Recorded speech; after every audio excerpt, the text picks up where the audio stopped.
बच्चों, आज आपके लिए पृष्ठ रसायन से अधिशोषण समतापी यानी कि एडजॉर्प्शन आइसोथर्म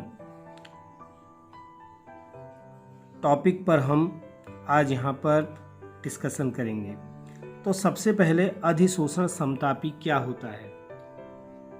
अगर हम स्थिर ताप पर अधिशोषित गैस की मात्रा, यहाँ पर गैस के अधिशोषण हमने पिछले लेक्चर में पढ़ा था, स्थिर ताप पर अधिशोषित गैस की मात्रा, जो गैस अधिशोषित हो रही है उसकी मात्रा जिसको हम x/m मानते हैं, तथा साम्यावस्था पर गैस के दाब और उनके बीच में एक संबंध अगर हम बनाएं, एक ग्राफीय निरूपण करें, तो उसको अधिशोषण समतापी कहते हैं। उसे क्या कहते हैं? अधिशोषण समतापी। स्थिर ताप पर अधिशोषित गैस की मात्रा x/m तथा साम्य अवस्था पर गैस के दाब के मध्य, उसका जो प्रेशर है उसके बीच में एक संबंध स्थापित करें तो उसको हम अधिशोषण समतापी कहते हैं। और इस अधिशोषण समतापी को प्रदर्शित करने वाला जो वक्र होता है उसको हम अधिशोषण समतापी वक्र कहते हैं।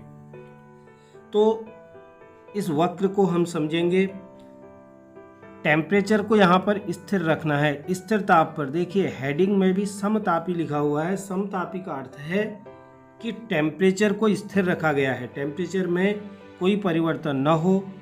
तो अगर हम जो गैस अधिशोषित हो रही है उसके तथा उस पर लगने वाले प्रेशर के, दाब के बीच में अगर एक ग्राफ बनाएं तो हमको इस तरह का ग्राफ देखने को मिलता है।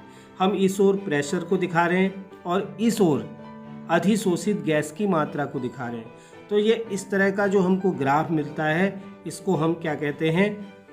अधिशोषण समतापी वक्र कहते हैं। टेम्परेचर को स्थिर रखना है।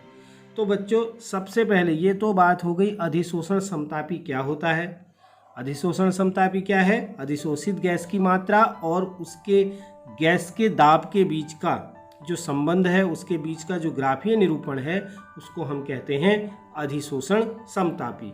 अब अधिशोषण समतापी को सर्वप्रथम किसने दिया था? अधिशोषण समतापी के ऊपर बच्चों सबसे पहले फ्रेंडलिक ने वर्क किया था। तो इसको फ्रेंडलिक समतापी वक्र भी कहते हैं। बहुत सी जगह इसको फ्रेंडलिक कहा जाता है, कहीं पर फ्रेंडलिक कहा जाता है, दोनों सेम है। तो फ्रेंडलिक ने सबसे पहले इस वक्र के ऊपर काम किया, तो इसको हम फ्रेंडलिक समतापी वक्र भी कहते हैं। तो फ्रेंडलिक ने क्या किया? फ्रेंडलिक ने स्थिर ताप पर अधिशोषक के इकाई द्रव्यमान, ठीक है, अधिशोषक के इकाई द्रव्यमान। अधिशोषक क्या होता है? अधिशोषक के, ये हमने पिछले उसमें इस पर डिस्कशन किया था। फ्रेंडलिक ने स्थिर ताप पर अधिशोषक के इकाई द्रव्यमान पर अधिशोषित गैस की मात्रा, अधिशोषित गैस की मात्रा तथा गैस के दाब के बीच में एक संबंध स्थापित किया था। तो इसलिए इसको फ्रेंडलिक समतापी वक्र के नाम से भी जाना जाता है, जिसमें उन्होंने एक सूत्र बनाया, ठीक है, तो एक संबंध स्थापित किया जिसको हम सबसे पहले एक ग्राफ के द्वारा समझेंगे। तो बच्चों, इसे जो है फ्रेंडलिक ने सबसे पहले गणितीय रूप से समझाया, तो इसलिए इसका नाम फ्रेंडलिक समतापी वक्र भी कहा जाता है। तो देखिए यहाँ पर एक ग्राफ बना हुआ है, इस ग्राफ को हम समझेंगे। ये x/m है, यानी कि x/m मैंने आपको बताया था क्या होती है? जो अधिशोषित पदार्थ होता है उसकी मात्रा होती है, अधिशोषित गैस की मात्रा। मैं यहाँ पर x/m लिखा है, मैंने अलग से लिखा है अधिशोषित, क्या है? अधिशोषित गैस की मात्रा, ठीक है, ये अधिशोषित गैस की मात्रा। और ये जो प्रेशर हम अप्लाई कर रहे हैं ये इस ओर को दाब इंडिकेट कर रहा है, एक्स एक्सिस में, और वाई एक्सिस में x/m यानी कि अधिशोषित गैस की मात्रा। तो देखिए यहाँ पर जब ग्राफ बनाया गया तो वो कुछ इस तरह का ग्राफ बनते हुए दिख रहा है। तो यहाँ पर देखिए इस ग्राफ की स्थिति को पहले हम समझ लें। यहाँ से देखिए ये डायरेक्ट बहुत स्पीड के साथ ऊपर की ओर बढ़ रहा है, यानी कि अगर हम देखते हैं तो लगभग एक सीधी रेखा जैसा प्रतीत होता है यहाँ से यहाँ तक, पहली कंडीशन। दूसरी कंडीशन में यहाँ पर क्या है, ग्राफ थोड़ा सा घूम रहा है ऐसे, ठीक। और तीसरी कंडीशन में ये एकदम फ्लैट हो जा रहा है। तो इसका अर्थ क्या हुआ, आरंभिक स्थिति में ये क्या होता है, बहुत तीव्रता से बढ़ता है, फिर उसके बाद ये क्या होता है, थोड़ा सा इसमें न्यूनता आ जाती है, यानी कि एक घुमाव बन जाता है यहाँ पर, और अंत में ये स्थिति आती है कि दाब का कोई भी प्रभाव इस पर नहीं पड़ता।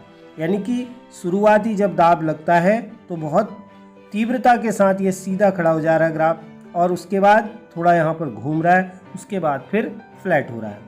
तो ऐसी स्थिति में अगर हम इसको देखते हैं तो पहली कंडीशन हमें बताती है कि x/m जो है वो क्या है, दाब के समानुपाती है। यानी कि जैसे जैसे दाब बढ़ रहा है वैसे वैसे x/m भी बढ़ रहा है। तो इससे क्या सिद्ध हुआ, x/m दाब के क्या है, समानुपाती है। तो x/m यहीं पर मैं लिख देता हूँ इस वाले पार्ट में, x/m प्रोपोर्शनल टू p, या इसको हम लिख सकते हैं x/m इज इक्वल टू एक नियतांक ले लेंगे तो ये आपका kp हो गया। ये इसकी पहली कंडीशन है। दूसरी कंडीशन में देखिए यहाँ पर कोई भी प्रभाव नहीं पड़ रहा है, कोई भी प्रभाव नहीं पड़ रहा है, तो यानी कि क्षैतिज रह रहा है यहाँ पर, ये देखिए बिल्कुल सीधा आ गया है। अब दाब का कोई भी प्रभाव यहाँ पर नहीं पड़ रहा है, तो यानी कि x/m प्रोपोर्शनल टू यानी कि दाब के, ठीक है, दाब के P0, यहाँ पर हमने क्या लिख दिया, P0, यानी कि अब यहाँ पर दाब का कोई भी प्रभाव इस पर नहीं पड़ रहा है। तो यानी कि x/m इज इक्वल टू ये आपका kp हो गया। लेकिन जो बीच वाली कंडीशन है यहाँ पर क्या है, देखिए यहाँ पर एक घुमाव बन रहा है, यानी कि x/m का दाब p के घातांक पर निर्भर कर रहा है। यहाँ पर क्या कर रहा है, p के घात, ये घूम गया यहाँ से, यहाँ पर ये स्पष्ट करता है कि x/m का मान दाब के घातांक पर निर्भर करता है, जो 0 और 1 के बीच में होता है। जो क्या होता है, 0 और 1 के बीच में होता है। तो हम इसको इस तरह से प्रकट करेंगे, प्रोपोर्शनल टू p1/n, ठीक है।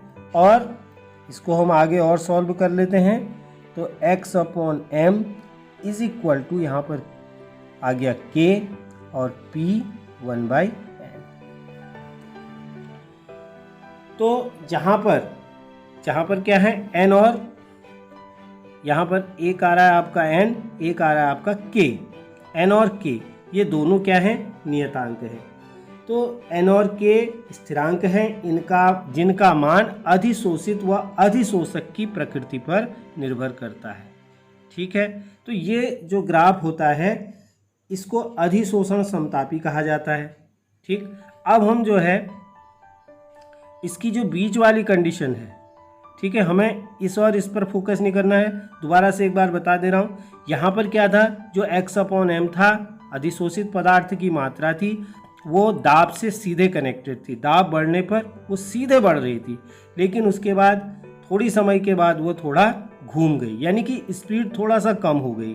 तो यहाँ पर जो x/m है that is proportional to p1/n, जहाँ पर घातांक जो है यानी कि घातांक पर डिपेंड कर रही है, तो घातांक जिसका मान 0 और 1 के बीच में है, ठीक।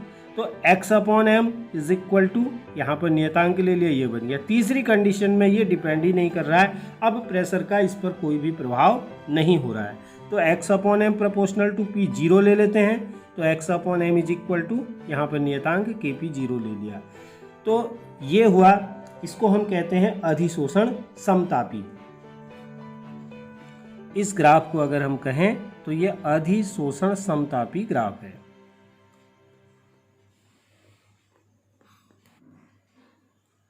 अधिशोषण समतापी है, ठीक। तो इस आधार पर हमारा जो फॉर्मूला बना वो बना x/m इज इक्वल टू, यहाँ पर k हो गया जो नियतांक है, इंटू p 1/n। हमने सिर्फ बीच की कंडीशन को लेना है। साम्य अवस्था पर गैस के, जैसा कि हमने कहा साम्य अवस्था पर x/m और दाब के बीच में हमने एक समतापी बनाया। तो यहाँ पर n जो है वो कितना होगा, 0 से 1 के बीच में होगा। तो इसमें मैंने लिखा है x क्या है, अधिशोषित गैस का द्रव्यमान। जो x है ये क्या है, अधिशोषित गैस का द्रव्यमान। जो m क्या है, अधिशोषक का द्रव्यमान। जो गैस अधिशोषित हो रही है उसका द्रव्यमान x, और जिस पदार्थ पर यह अधिशोषित हो रही है उसका द्रव्यमान m। दाब हो गया p, और ये दोनों नियतांक हो गए। अब फ्रेंडलिक ने इसको जो है लॉग लेकर के, दोनों पक्षों का लॉग लेके, ठीक है, तो x/m इज इक्वल टू, ये जो हमारा फॉर्मूला निकल के आया था, इसमें दोनों पक्षों का अगर लॉग लेते हैं तो यहाँ पर हो गया log x/m is equal to, इसके आगे लॉग, ये हो गया k। देखिए यहाँ पर इंटू का साइन है तो यहाँ पर प्लस आ गया, और ये घात में है तो लॉग के नियम आपको पता ही होंगे, ये 1/n log p हो गया। तो इसको जो है फ्रेंडलिक का अधिशोषण समतापी भी कहा जाता है। log x/m is equal to log k plus 1/n log p, ये क्या है, फ्रेंडलिक का अधिशोषण समतापी। अब बच्चों यहाँ पर हम देखते हैं कि यह जो बन के आ रहा है फॉर्मूला, इसकी जो आकार है, ठीक है, वो किसकी तरह है, y is equal to mx plus c, ये इस आकार में है।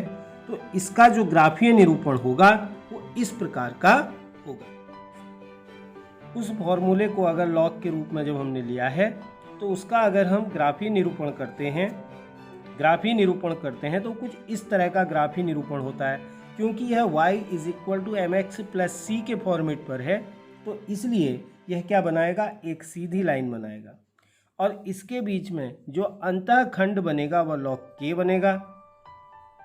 अंतःखंड क्या बनेगा, log k, और जो स्लोप है जिसका ढाल है 1/n, और यह अंतःखंड इसका log, यह अंतःखंड है log k इसका प्राप्त होता है। तो इसको कहते हैं हम log x/m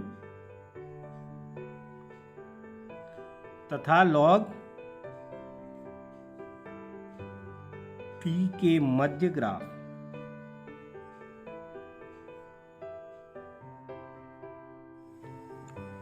तो यदि यह प्रश्न आपके एग्जाम में आता है, फ्रेंडलिक अधिशोषण समतापी लिखें, तो आपको दोनों ग्राफ बनाने हैं और ये फॉर्मूले के साथ इसको दिखाना है।